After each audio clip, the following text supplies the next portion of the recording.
Hello guys, আমি হরিদাস পাল। হ্যাঁ, হাসি পেলেও নামটা এটাই। এটা আমার ফার্স্ট ব্লগ। হোপ তোমরা সাপোর্ট করবে সবাই। আর এখানে আমি শেয়ার করব আমার ডেইলি রুটিন।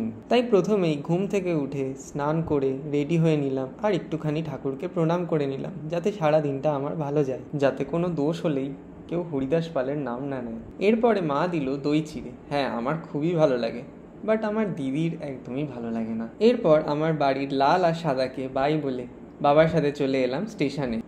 কোনো মতে ট্রেনটা পেলাম। দেখতেই পাচ্ছ, সকালে অফিস টাইমের ট্রেনে কি ভিড়টাই না হয়।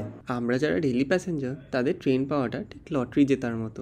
প্লাস ট্রেনে সিট পাওয়াটা আরেকটা চ্যালেঞ্জ। তোমরা কি বলো?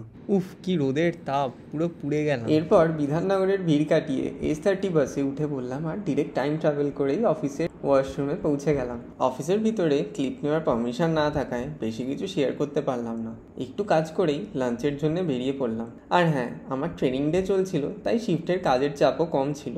তারপরেই দিশাহীনভাবে কাজ শেষ করে বেরিয়ে পড়লাম ব্যাগ নিয়ে।